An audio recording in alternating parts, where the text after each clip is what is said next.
welcome. It's great to be speaking to you about prayer, and prayer especially as hungry for God.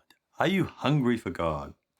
St. Augustine told us that our hearts are restless until they rest in God. You've made me for yourself, O God, and our hearts are restless until we rest in Him. And that's the state of our heart. It's a desire for God. You might say, oh, I don't know how to pray. I can't pray. Well, you need to know you are made for prayer. If you ever watch a little child just make its first steps forward, it's been crawling, and it gets up and the mother starts screaming, wow, wow, wow, he's walking. How could he walk? Because he was made to walk. And that's the same with prayer. You're made for prayer, but it's more than a natural capacity. It's actually a desire that God has put in you that's fundamental to who you are, that you want God, and you will not be satisfied as a human being until you are in union with God. That's His purpose.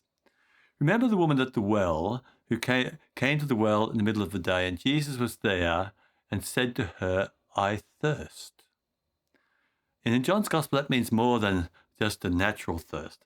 He was really thirsting for her soul and for the souls of all of us. And she said, oh, you don't have a bucket. And he said, look, if you only knew what God is offering you, you would have been the one to ask me for water. And the water that I give is a well within you that will well up to eternal life. He was talking about the spirit within that comes when we open ourselves in prayer. And we come to know the living God in that way. And so the thirst that Jesus had for her awakened a thirst in her through that conversation. And that's what St. Augustine says, whether we realize it or not, prayer is an encounter of God's thirst with ours. And God thirsts that we may thirst for Him. So He thirsts for you more than you thirst for Him. You may actually have a deep desire for God, but it's sort of somewhat subterranean. But the Lord has a way of awakening that in you so you begin to really desire Him.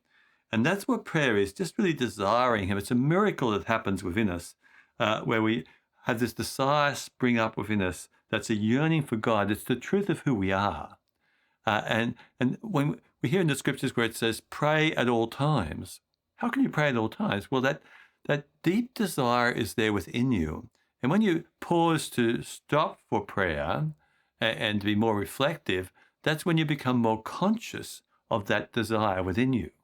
That's always there, and it surfaces, and you feel that yearning, that lack of completion, that you need to be completed by God, by union with Him.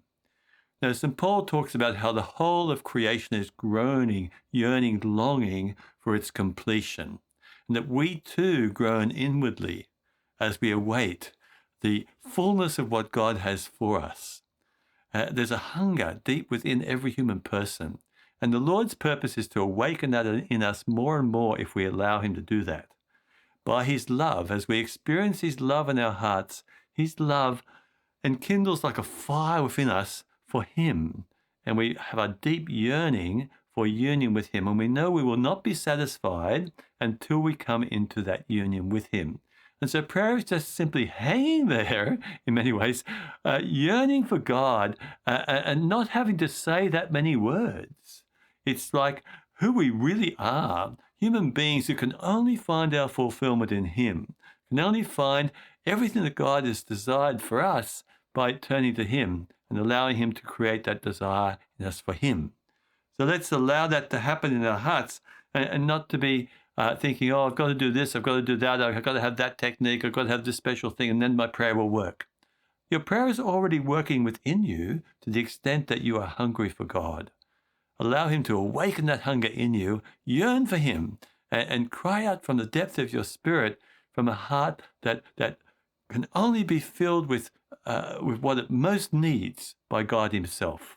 Because God is love, and your heart longs to be loved in the loneliness and the desperate need within us for God. We can just cry out to Him and find our fulfillment in Him. Bless you.